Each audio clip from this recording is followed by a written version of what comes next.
going to make you very proud of your vote. I hope that you're going to be looking back someday and say that was one of the truly important moments of my life when I voted for this group of people beyond the president, this group of great people. Welcome viewers, खोजबीन में आपका स्वागत है। जब America में चुनाव शुरू हुए तो ऐसा लग रहा था कि कमला हैरिस, जो कि डेमोक्रेटिक पार्टी की उम्मीदवार हैं, वर्तमान में अमेरिका की उपराष्ट्रपति भी हैं, वो चुनाव पर छा गई हैं। लेकिन जैसा कि चुनावी राजनीति में होता है कि दांव पेच चलते रहते हैं, कभी कभी कुछ अचानक घटनाक्रम ऐसा हो जाता है कि बाजी बिल्कुल पलट जाती है। ऐसा ही कुछ अमेरिका में हुआ। जब डोनाल्ड ट्रंप पर हमला हुआ तो जो मुकाबला बराबरी पर चल रहा था, अचानक उनके पक्ष में हो गया। डोनाल्ड ट्रंप के लिए लोगों के दिल में सहानुभूति आ गई। लोगों के मन में ये बात आई कि अगर ज़रा सा और करीब गोली लगती तो डोनाल्ड ट्रंप की जान भी जा सकती थी या गंभीर रूप से वो घायल हो सकते थे। लोगों में ऐसा भी संकेत गया कि एस्टेब्लिशमेंट जो अमेरिका की है वो नहीं चाहती कि डोनाल्ड ट्रंप चुनाव जीतें। इससे जनता में ट्रंप के लिए और सहानुभूति बढ़ी, ट्रंप के पक्ष में और माहौल बना।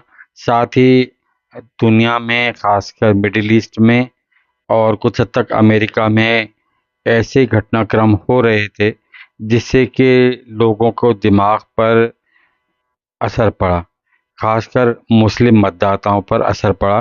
पहले होता ये था कि जो अरब मुस्लिम मतदाता होते थे वो एक पार्टी के पक्ष में वोट देते थे, साथ ही एशियाई, खासकर दक्षिण एशियाई और उसमें भी खासकर पाकिस्तानी जो मतदाता होते थे वो दूसरी पार्टी को वोट देते थे। लेकिन इस बार जो पश्चिम एशिया में हो रहा है और आपके उससे माहौल कुछ ऐसा बना कि मुस्लिम मतदाता ने साइलेंट रहते हुए, एक मत होते हुए रिपब्लिकन पार्टी के पक्ष में मतदान किया।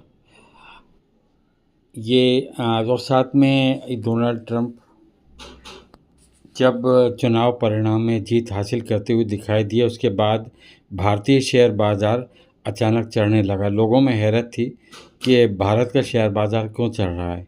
लेकिन रात होते होते रुपया अचानक गिरने लगा और रुपया करीब 45 पैसे नीचे गिरा।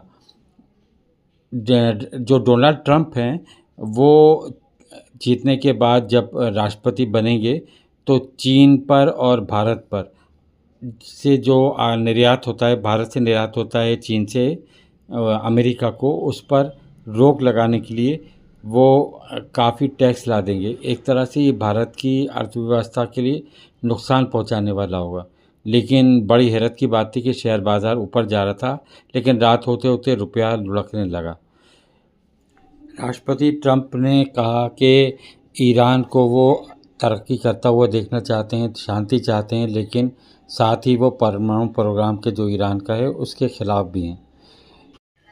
अभी के लिए इतना ही। प्लीज़ हमारे चैनल को लाइक कीजिए, सब्सक्राइब कीजिए और शेयर कीजिए। Thank you all.